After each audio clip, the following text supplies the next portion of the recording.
તો એવા થોડાક દેશો છે કે જ્યાં ઓછામાં ઓછો ભ્રષ્ટાચાર થાય છે. તો એનું વહીવટી તંત્ર કેમ કામ કરે છે, ચાલો એ તપાસીએ. એ જોવા ગયા અને એનું રહસ્ય પકડ્યું તો એનું પગેરું પણ એને સમાજને અપાતું શિક્ષણ આપ્યું. ત્યાં હમણાં એક ત્રીજો સરસ સર્વે થયો કે અમુક નાના ટાપુઓ પણ છે, અમુક પ્રદેશો પણ છે કે ત્યાંના લોકોની ઉંમર વધારે છે, 100 ઉપર તો સહેજે હોય. તો ભાઈ એ શું એવું લઈ આવ્યા કે જેને કારણે એ લોકોની ઉંમર વધી જાય છે? તો એની તપાસ કરીને તો પણ આપણને આનંદ થાય એવું છે કે એનું પગેરું પણ એને અપાયેલા શિક્ષણમાં આવ્યું. અને મેં હમણાં એવા એક દેશ નોર્વેની જ્યારે સફર કરીને બધું જોયું ત્યારે એ લોકોએ આપેલો જવાબનો સારાંશ એવો છે કે અમે કોઈ પારકી પંચાયત નથી કરતા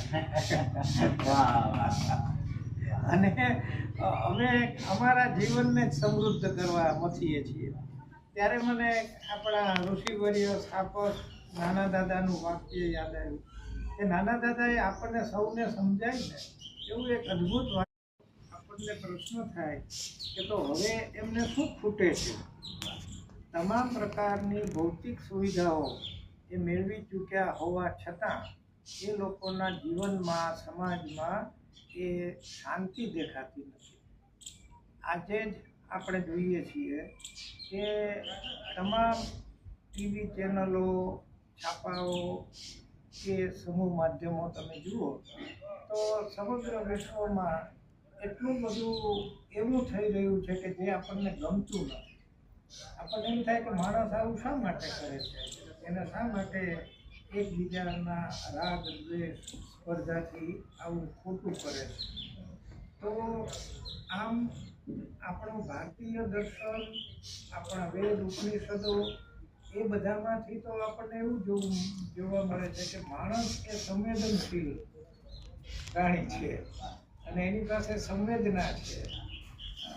આપણા તમામ ધર્મગ્રંથોમાં સત્ય, પ્રેમ, કરુણાના પ્રવાહની વાત કરી છે. તો આ જોવા કેમ નથી મળતું?